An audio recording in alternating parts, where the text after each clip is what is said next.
kecuali ada hal-hal yang menyebabkan ia haram secara syar'i, ada dalil-dalil yang mengharamkannya. Nah, kita kembali kepada forex, Bitcoin, ya. Bitcoin di dalamnya kita lihat apakah ada unsur di dalamnya yang menyebabkan ia menjadi haram. Seperti di dalamnya terjadi gharar, sesuatu yang tidak jelas, ya. Banyak kita menemukan ulama kita mengatakan Bitcoin itu, forex itu pertukarannya, sell buy-nya itu kita tidak tahu secara pasti, secara jelas.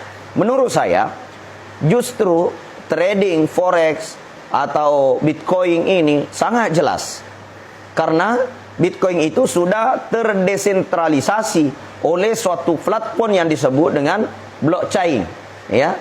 Blockchain ini membaca semua kegiatan pertukaran dari semua cryptocurrency, semua jenis mata uang digital di dalamnya, yang menurut saya justru lebih jelas daripada mata uang suatu negara. Seperti umpamanya ada suatu negara, ya, kemudian mata uangnya itu hanya tersentralisasi kepada satu induk bank, ya.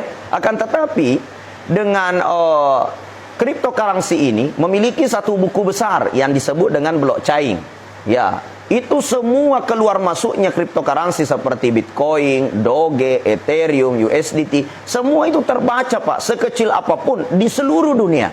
Makanya bagi saya dia terdesentralisasi dan tidak bisa dihacker, ya. Jadi Bitcoin itu digunakan untuk yang baik atau digunakan untuk yang tidak baik, di situ halal dan haramnya.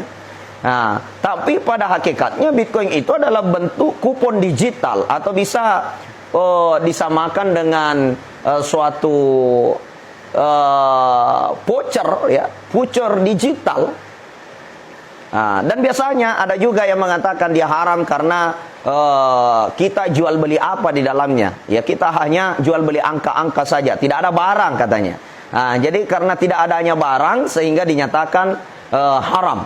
Nah, kalau kita mau mengatakan tidak ada barang, ini juga sangat keliru. Karena cryptocurrency itu sendiri adalah barangnya bentuk digital. Ya, bisa diartikan sebuah kupon yang memiliki harga yang sangat fluktuatif dan juga harganya sangat bagus untuk disimpan. Seperti halnya ketika kita menyimpan emas. Ya, ketika turun harganya kita beli, ketika naik kita jual, nggak ada bedanya. Ya. Kalaupun dikatakan mana barangnya, kok bentuk angka-angka saja, 1 Bitcoin, 2 Bitcoin hanya bentuk angka-angka. Coba kalau kita ibaratkan seperti pulsa, pulsa itu juga cuma angka-angka.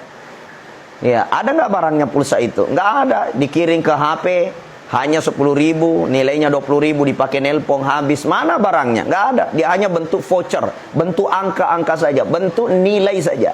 Nah, maka dengan nilai hari ini, perkembangan teknologi, perkembangan zaman, yang mana semuanya serba digitalisasi, maka hakikatnya bagi saya kita harus mencari fakta dulu, di mana letak ketidakjelasannya, di mana bentuknya tidak ada barang, karena barangnya jelas, memiliki nilai yang jelas, berapa harga 1 Bitcoin, bisa naik dan bisa turun.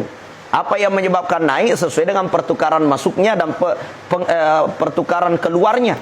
Ya, jadi semua jelas, justru tidak ada yang tidak jelas di dalamnya.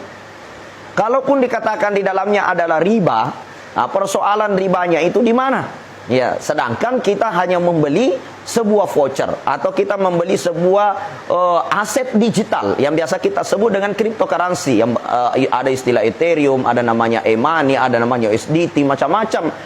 Ada namanya Bitcoin, ada namanya Bitcoin Gold.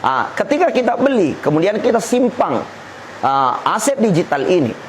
Kemudian pada saat harga naik kita jual, harga turun kita beli, di mana letak haramnya dan di mana letak ribanya? Nah, jadi untuk saat ini saya belum menemukan fakta yang di dalamnya yang menyebabkan Bitcoin itu menjadi haram. Karena kenapa? Yang menyebabkan para ulama nasional maupun ulama-ulama internasional menyatakan Bitcoin itu haram karena tidak jelas, maka ketidakjelasannya di mana? Kemudian yang kedua, yang menyatakan dia tidak ada barang, hanya bentuk angka-angka saja. Lalu bagaimana orang jual voucher listrik? Bagaimana orang yang jual voucher HP? Bagaimana dengan orang yang menjual kupon yang memiliki nilai dan harga? Seperti bank menjual sebuah kupon, kemudian dihadiahkan mobil ketika kuponnya terkumpul banyak. Padahal kupon itu bukan sebuah barang, hanya mungkin dikeringkan saja nilai-nilai kupon berbentuk angka-angka saja. Lalu begitu juga dengan aset digital ini. Itu barangnya adalah bentuk digital. Tidak ada masalah selama tidak ada pelanggar syarak di dalamnya.